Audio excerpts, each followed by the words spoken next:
Good morning, everyone. Welcome to this session.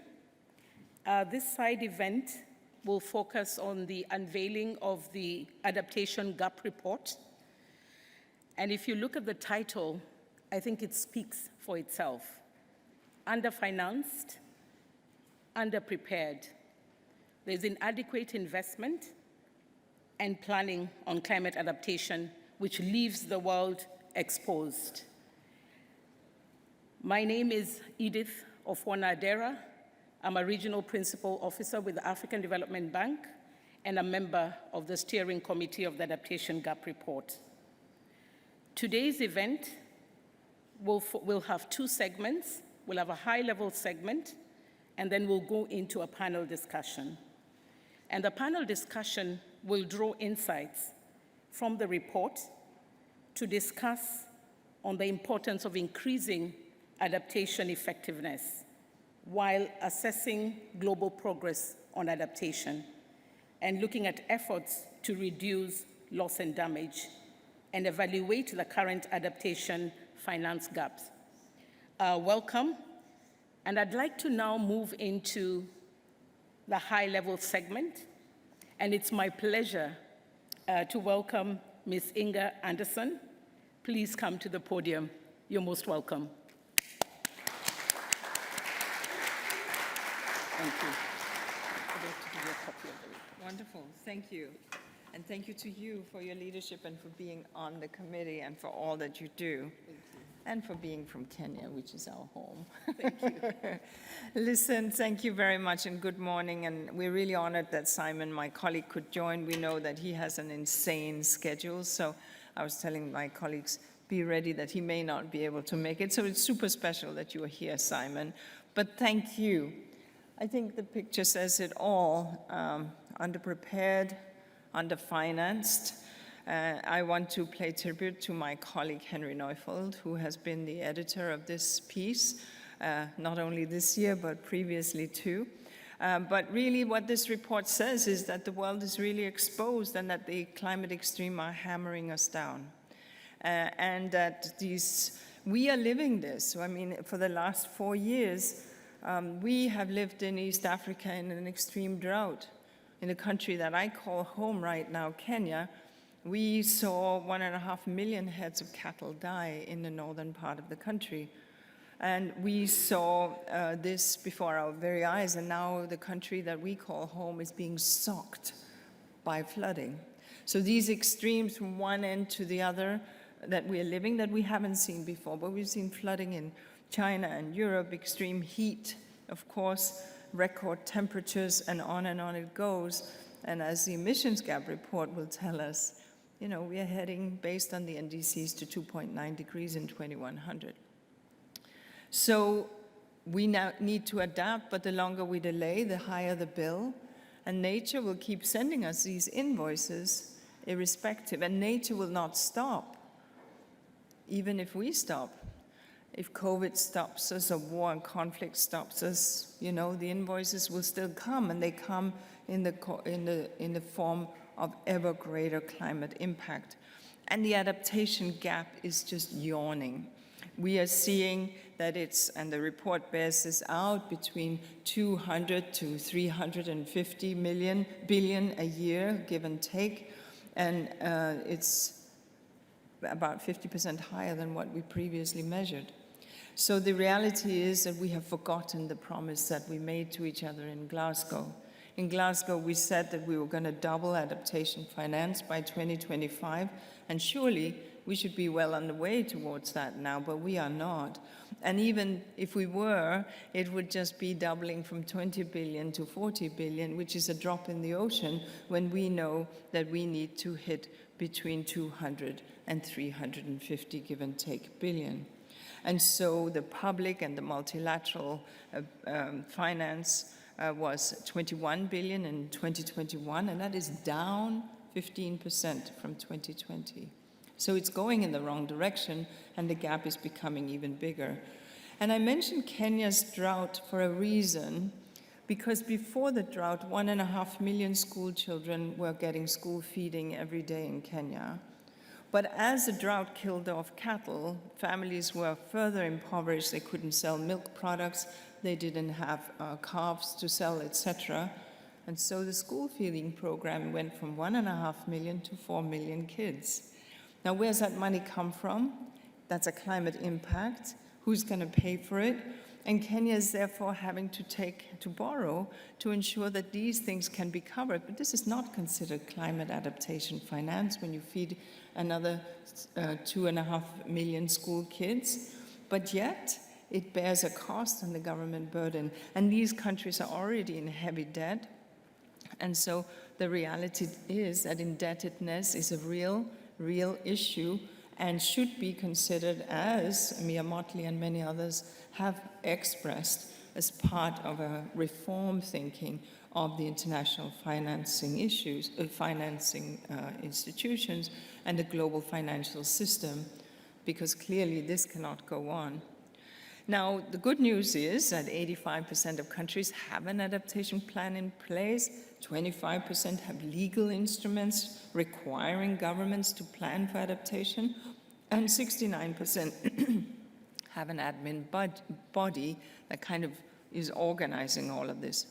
But the truth is also that we are falling short on some critical areas. Yesterday was Gender Day, something I found a little ironic because every day is surely Gender Day for half of the world's population, but be that as it may, only 2% of international public finance for adaptation is gender responsive. And you know that in Article 9, I think I'm looking at Simon to correct me here, we say that adaptation measures have to be gender responsive, but they are not. 2% are. And so we have a long way to journey.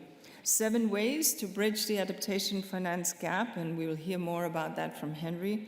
Clearly, international public finance, yes, but that will not be the be it and end all. Domestic smart planning and expenditure on adaptation, and of course, private sector finance. These have, and community-led activities are often the very strongest. There are sources and resources available, but it is vastly inadequate. And so the story around what is happening now on loss and damage, the more we dilly-dally and climate procrastinate on the issue of on mitigation, the higher the bill for adaptation will be, and the higher the bill for loss and damage will be.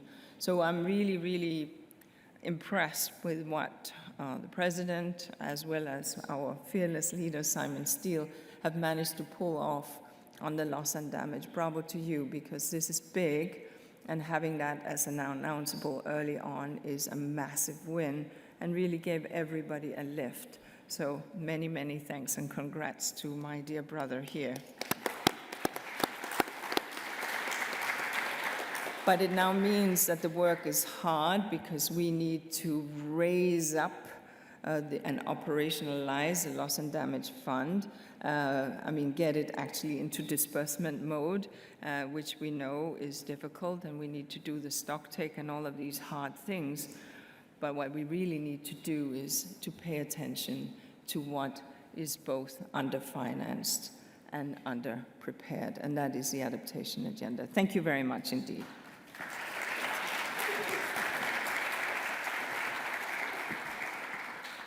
Thank you very much, Inga, for some of the insights that you've given, that indeed the gap is huge, that even if we double adaptation, we will still not be able to close the gap, but that it's absolutely critical if we don't want to wait for more invoices. I like that. That the cost increases and the invoices will still keep coming. So we need to really close the gap rapidly. Thank you very much.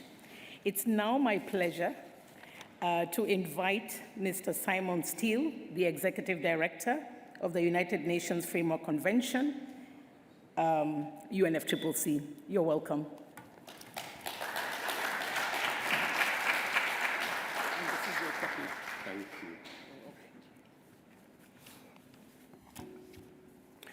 Thank you. Thank you very much. To Inga and your incredible team and all the work that's gone into this, this report, which tells us precisely in very unvarnished terms where we are today. Colleagues, friends, underfinanced, underprepared. The title of this year's Adaptation Gap Report says it all. Calling it a gap now seems to be something of an understatement. A chasm, a gorge, ever widening, kind of sounds more appropriate. This is the sobering reality that confronts us.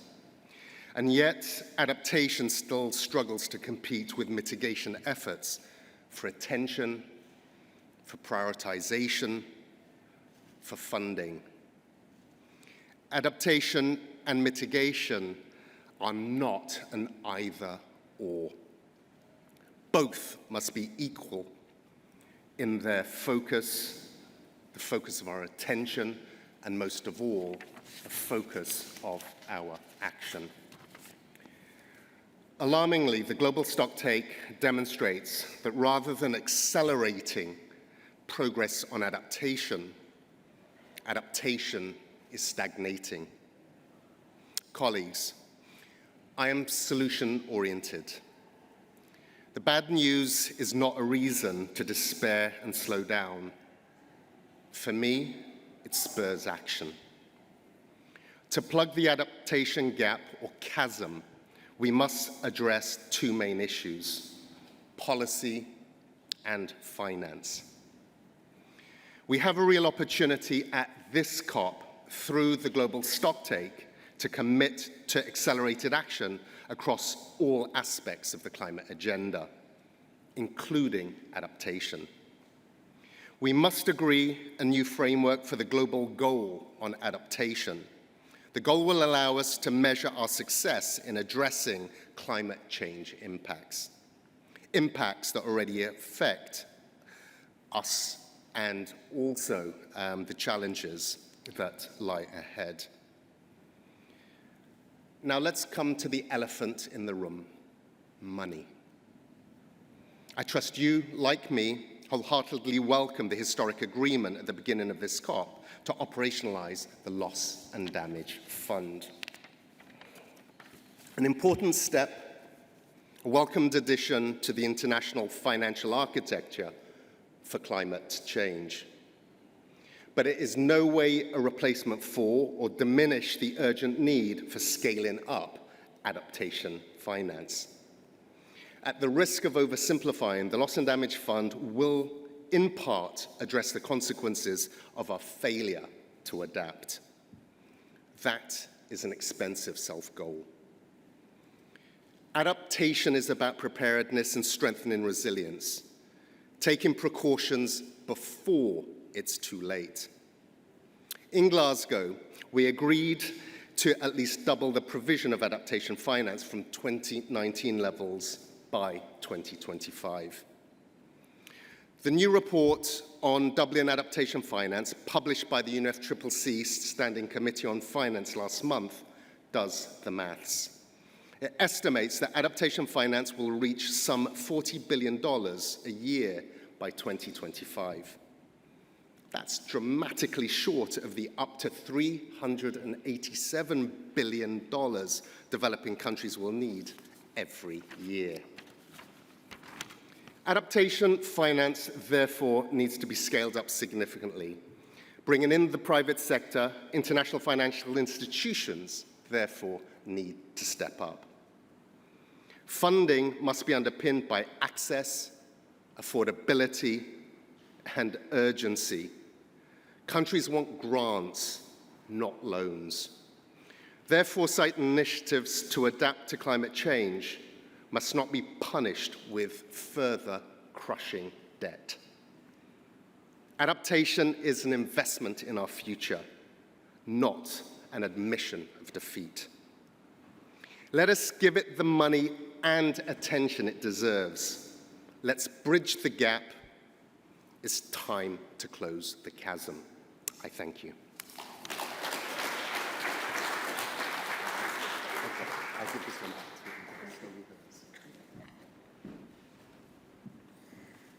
Thank you very much, you very much, Simon, for those remarks, particularly your point that it's really more than a gap, it's a gorge that we need to close. And the fact that the Standing Committee's report talked about a 40 billion financing need by 2025, but actually the report does show that we need much more, especially for developing countries, 387 billion. So thank you very, very much. I would now like to turn to the second segment of this side event. And I'd like to ask the panelists to please join the podium. I welcome Henry Neufeld. Henry is the Chief Scientific Editor of the Adaptation Gap Report and Head of Impact Assessment and Adaptation at UNEP Copenhagen Climate Center. Welcome, Henry. I'd like to invite Maria de Pilar. Maria is the AGR, she's the chapter lead for Chapter 1 of the Adaptation Gap Report 2023 on political and scientific context. Welcome, Maria. I'd like to invite Anne Hamil from the International Institute for Sustainable Development. She's the lead author for Chapter 2, Global Progress on Adaptation Planning. Welcome, Anne. I'd like to now invite Timo Letta. Timo works with the Grantham Research Institute of Climate Change and the Environment at the London School of Economics, and is the lead author for Chapter 3, Global Progress on Adaptation Implementation. Allow me to welcome Peter Pohl. Peter works with Eindhoven University of Technology, and Peter is the lead author of Chapter 4 on Adaptation Finance Gap Update. Last but not least, I'd like to invite Emily Boyd. Emily is with the Lund University, and she's the lead author for Chapter 5 on loss and damage. So welcome, thank you very much. And I'd like to start with Henry. Please do give your presentation. Thank you very much.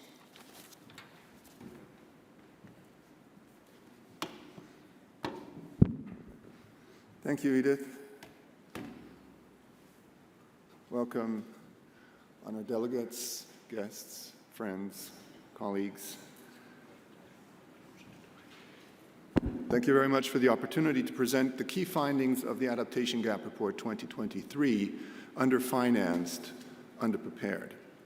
This year saw the hottest summer on record globally by a large margin, and Inga already presented quite a few of the other impacts that we've been seeing this year and in past years, and we all know that these impacts are just going to grow every year as temperature rises.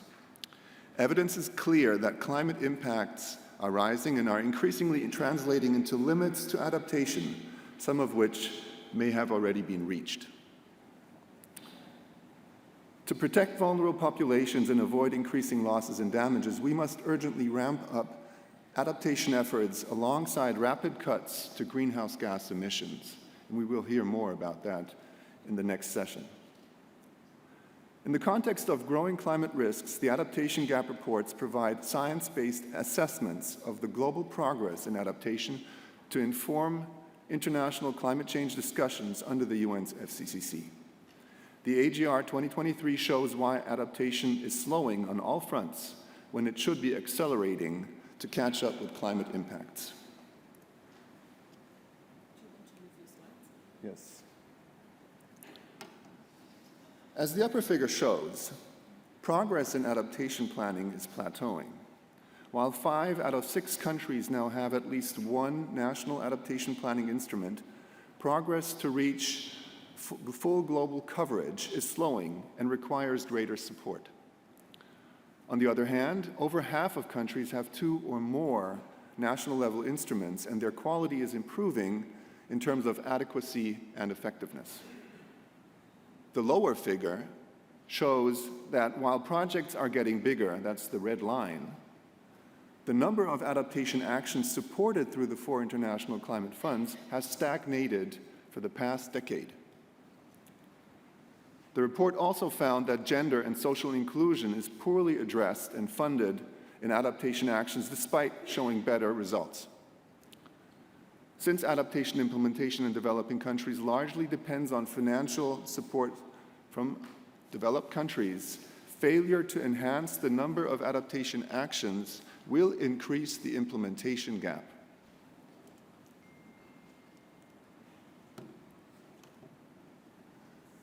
The Adaptation Gap Report 2023 carried out a major adaptation finance update based on a comprehensive assessment of the literature and new analyses. The figure shows that modeled adaptation costs in this decade are $215 billion per year.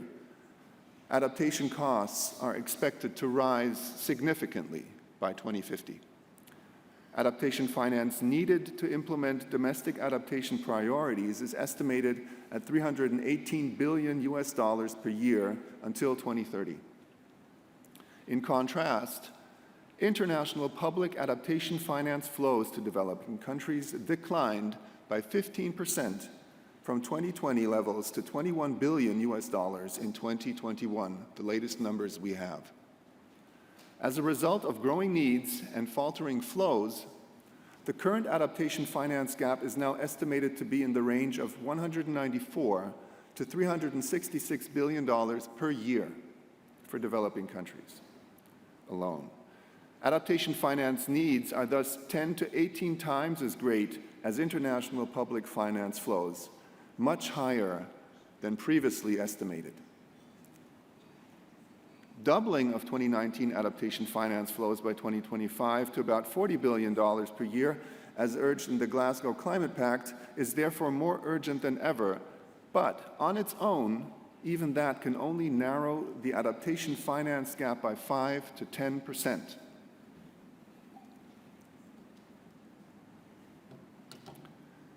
Effective adaptation significantly reduces climate risks and is good value for money. For example, studies indicate that every billion invested in adaptation against coastal flooding leads to $14 billion in reduced economic damages, and $16 billion invested in agricultural adaptation every year can prevent around 78 million people from suffering from hunger. But finding innovative ways to enhance finance for adaptation is essential to narrow the gap. As the figure shows, this report identifies 7 ways to increase adaptation finance.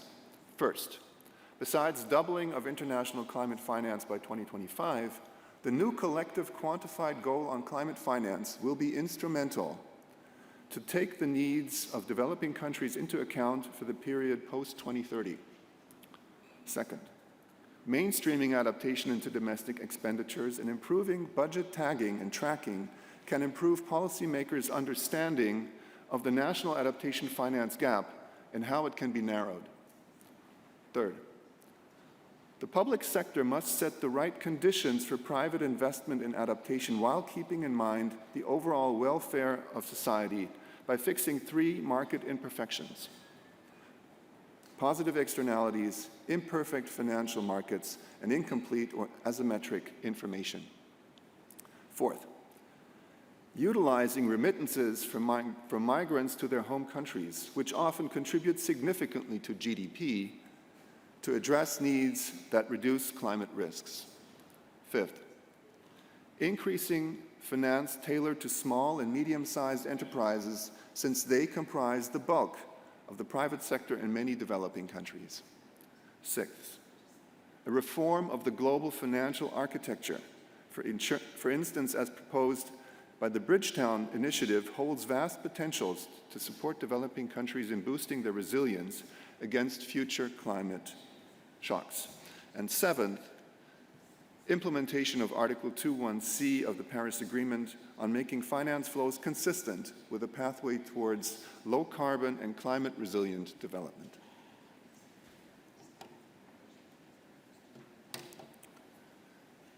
As a result of the decision made at COP27 in Sharm el-Sheikh to establish a fund and funding arrangements for loss and damage, this year's report also specifically focuses on loss and damage to support parties in the negotiations during COP28.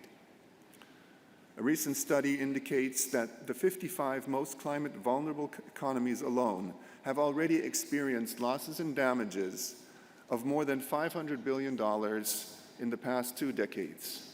These costs will rise steeply in the coming decades, particularly in the absence of strong mitigation and adaptation, which are by far the best ways to limit loss and damage. As the figure shows, the report identifies multiple ways of addressing the residual risks before, during, and after climate change events, and including economic and non-economic loss and damage. But many uncertainties remain regarding the financial needs to address loss and damage, and this requires urgent attention. While the new Loss and Damage Fund will be central to mobilizing resources, other innovative funding sources must be found to reach the necessary scale. Besides grants, insurance, and concessional loans, this includes exploring innovative sources of finance, such as marine shipping levies, aviation levies, taxation, debt relief, debt swaps, and special drawing rights, among others. In conclusion, despite clear signs of rising climate impacts worldwide, adaptation is slowing when it should be accelerating. First, the adaptation finance gap is widening and is much greater than previously estimated. Second, progress in adaptation planning and implementation is plateauing rather than showing the urgently needed acceleration. And third, without strong investment in mitigation and adaptation action worldwide, losses and damages will rise steeply in the coming decades, particularly for the most vulnerable. This will also constrain today's youth and coming generations from shaping a livable future with opportunities for all. COP28 must be the moment the world commits fully to insulating low-income countries and disadvantaged groups such as women and indigenous peoples from climate impacts. I thank you.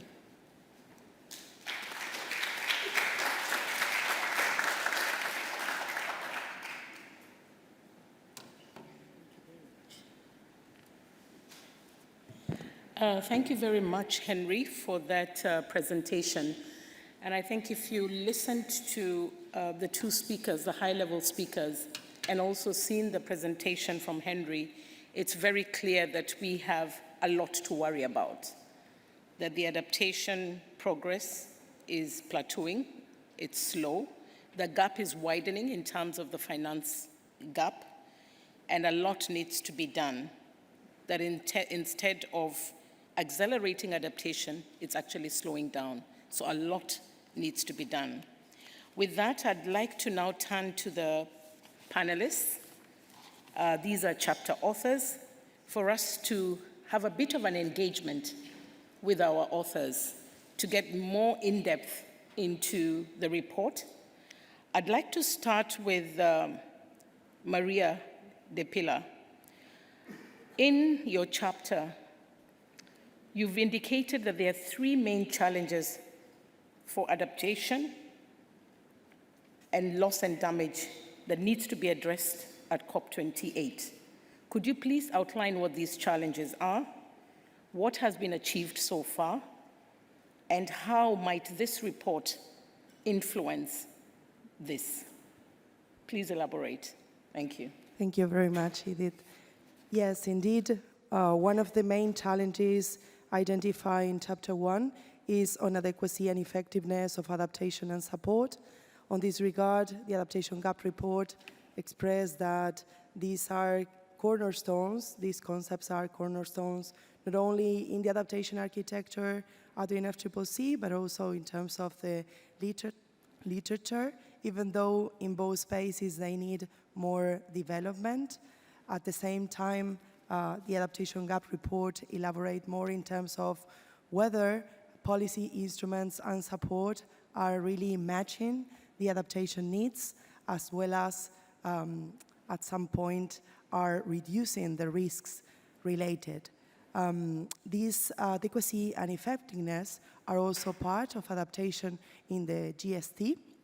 And we can find these very important concepts as part of the adaptation gap report in different chapters, including on planning, implementation, and others.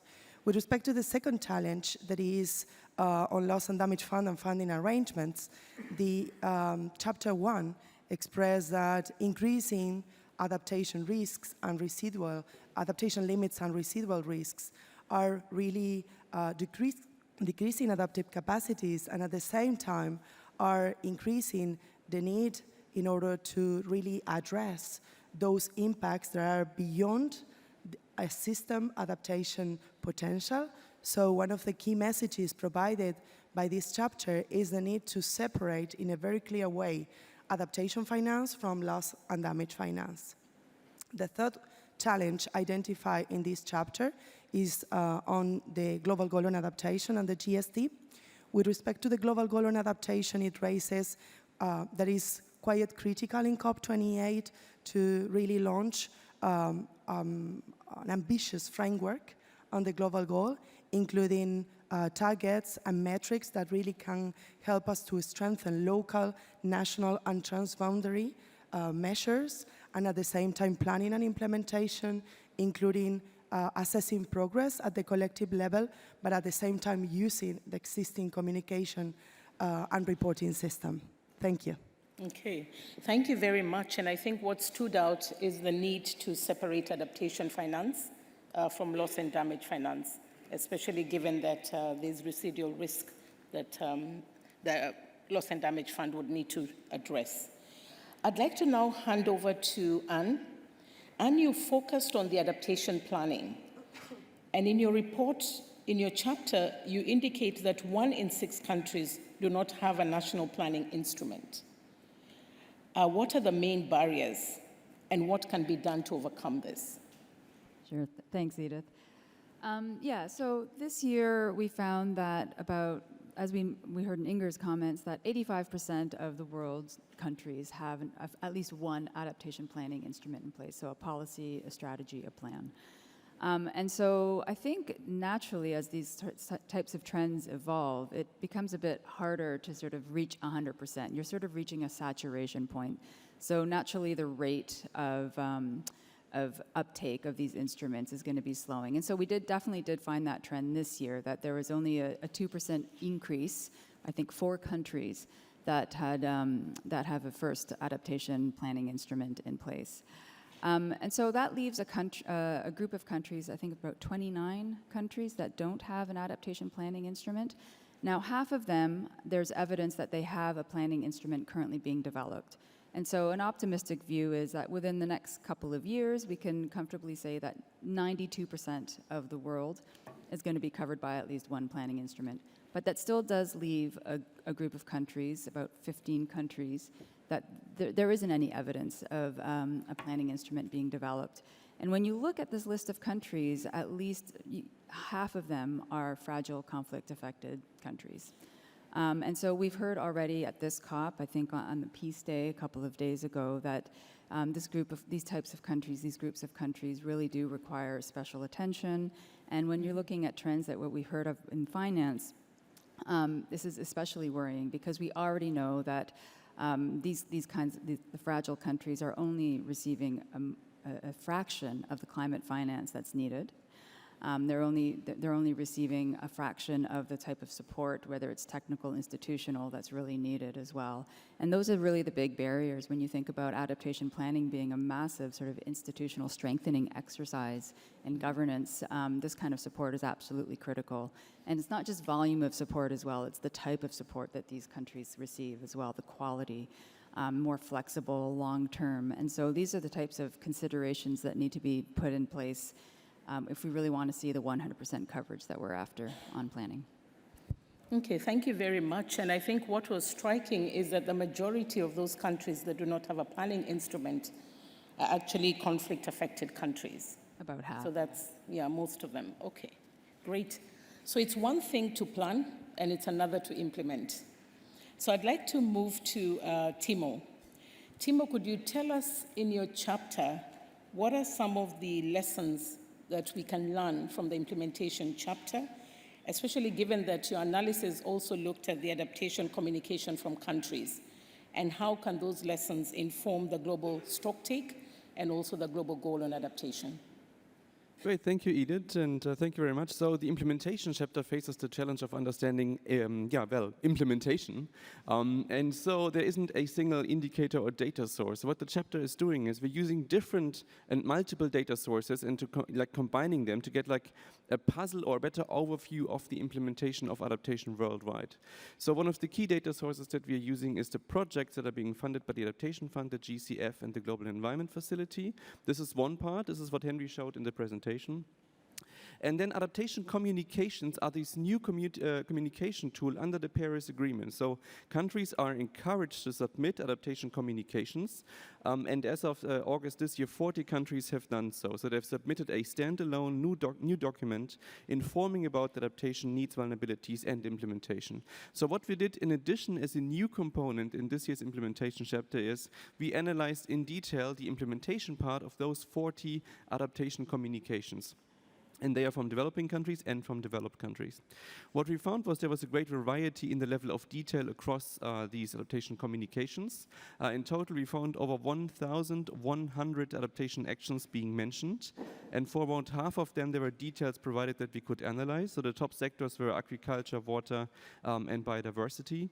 And so what we are looking for was new information about domestic implementation, because we have the databases from the global climate funds that we can access, but what we're lacking is information about what countries also themselves fund domestically and what happens on the ground in communities. And we were hoping that we will get a better view about that through the adaptation communications, which to some extent is there.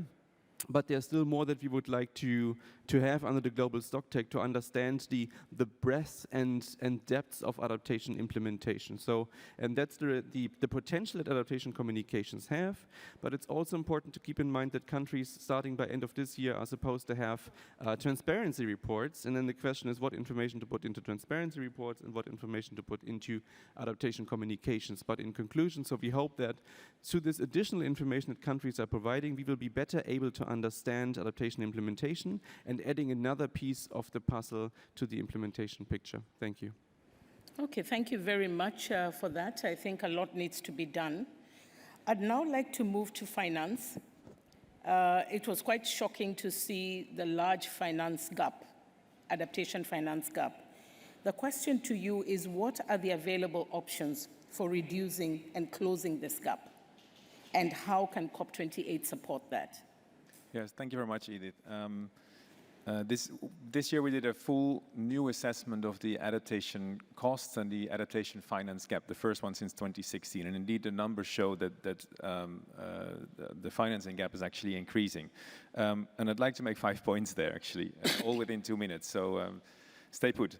The first one is, I think the fact that this gap is increasing despite the fact that adaptation is often cheaper than waiting for the impacts that lie ahead of us if we don't adapt, and the fact that the people that are most impacted by climate change have least responsibility for causing it, actually, both show that this financing gap is kind of a symptom for a financial system that is failing on us. Right, so we have to look beyond just how do you mobilize more billions, but we have to look at the financial system as a whole. The second point I wanted to make is that this shouldn't be such a surprise, because both public and private priorities are still on the wrong place. In this bubble here, we tend to believe that the 650 million that is now pledged, or around 650 million, to this loss and damage fund is great, and I agree it is great. But it's about the same amount that the 9 top players in the Saudi Arabia Football League are getting paid on an annual level. So that kind of indicates where our priorities are, right? And that's just the Saudi Arabia Football League.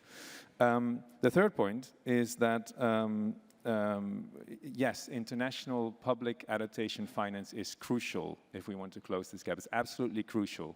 At the same time, even if we were able to manage it to increase it to 40 billion by 2025, as was basically agreed in Glasgow, that will only close, as Henry also mentioned, 5 to 10% of the adaptation finance gap, right?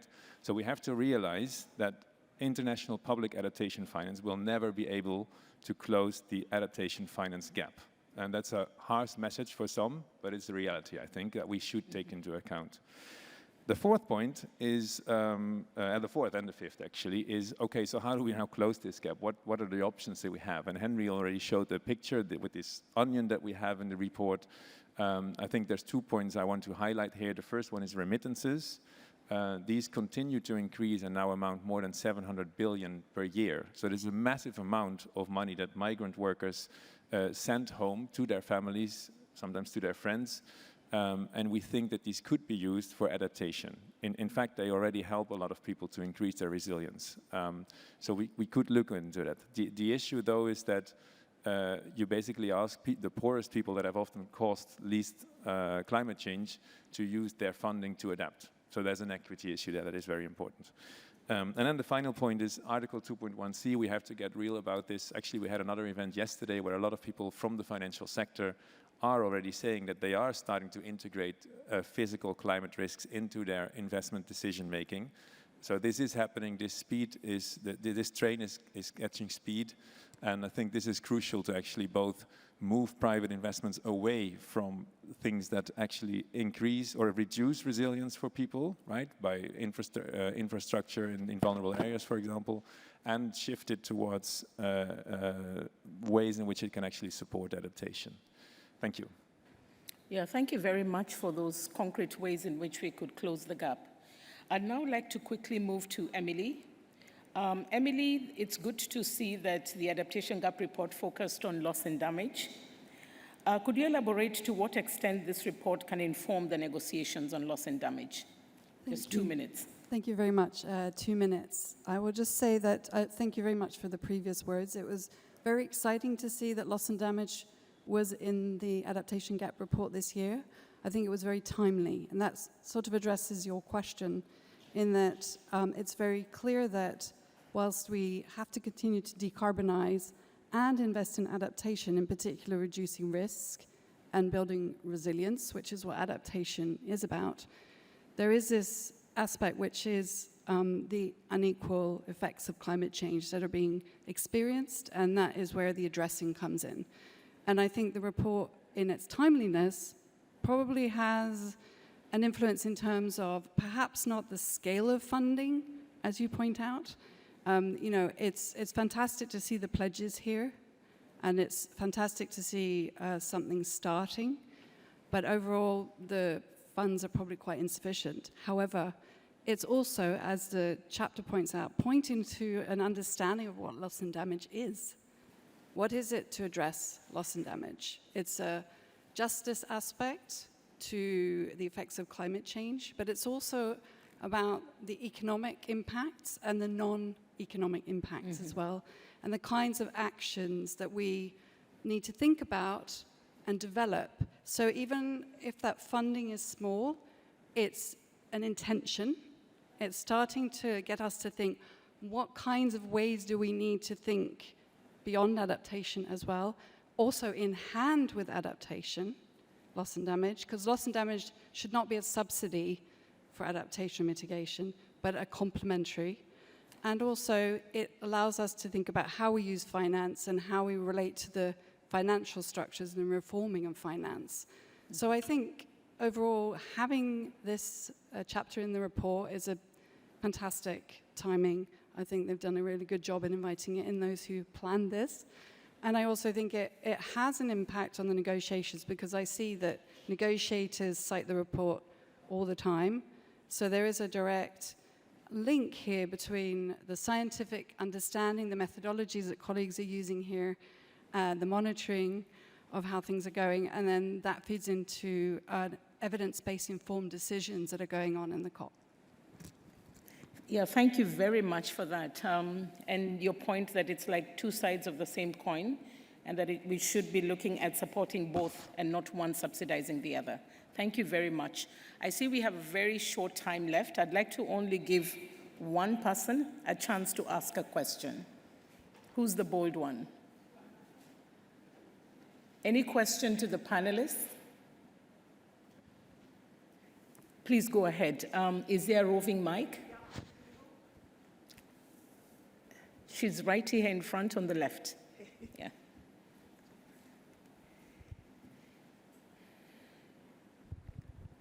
Hello. I'll try my best to, Please just introduce yourself Hi, and your affiliation and go straight to your question. So hi, this is Durre Mahmood. I'm representing Oxford Policy Management here, and I'm from Pakistan. So my question is that we recently did an ocean action review for Commonwealth Blue Charter, and in that we looked at bluing of NDCs, and we realized that some of the thematic areas are actually mentioned in the national adaptation plans of these countries that we are talking about, but there was a lack of alignment between the NDCs and NAP, and some of the adaptation actions are actually highlighted in the NDCs as well, but they're not like sort of aligned, with. So did you come across something like this? Because there are different priorities, actions, and then countries have their own strategic policies, but they're not aligned. There's a lack of coordination. So does this report covers that bit as well? Just wanted to check that. Thank you. So who will take the question? You will. Sure. Okay, go ahead. So maybe 2 points on methodology. The first one is that our review of national planning instruments, adaptation planning instruments, doesn't include NDCs. But we are aware that adaptation sections are in NDCs, of course, and the NDCs were reviewed to look at adequacy and effectiveness of adaptation planning. So I can talk to you afterwards about why those decisions were made. But to your point about misalignment, we are definitely seeing that. So, IISD hosts a secretariat for something called the NAP Global Network. And so our focus is on NAPs, and of course we have to look at NDCs, and oftentimes we will find that they're saying different things, articulating different priorities. And I think this is a symptom of maybe each of the instruments being developed in different parts of government. It can also be that a NAP might have been produced over 5 years ago, and so countries want to update what's in there, and they find developing their NDC provides a vehicle for doing that. But I do agree with you that it's a priority to have these aligned, because one of the main questions that we're constantly getting from potentially interested funders when they go into, they're engaging with countries is, we don't know what to look at. We're hearing different things from different parts of government. And so really sort of having that sort of one point of clarification and articulation of priorities is critically important. So I agree with you. It's a problem, but hopefully it's becoming resolved, though. So. Oh. Okay, thank you very much. I'd like to close it there, since we have to give way to the next session, unless somebody wanted to give a quick overview. Oh yeah, sure, go ahead. Very quickly, if I can also answer to the question. So in the 2020 implementation chapter, so every year we're doing something different in the chapter. We checked the alignment of NDCs to the adaptation project from the Adaptation Fund, the GCF and the GEF, and we found good alignment in terms of the climate hazards being addressed and the sectoral priorities. So if you look at the 2020 implementation chapter, you'll find the diagram of this. Thank you. Okay. Thank you very much. Please do join me in really congratulating the panel. That was fantastic. I'd just like to mention 3 things that stood out for me. One is that adaptation progress is slowing. 2, planning and implementation is plateauing. We've seen the financing gap is really huge, and even doubling adaptation is not good enough. More needs to be done. And the report was very clear on what can be done, provided 7 areas in which we could close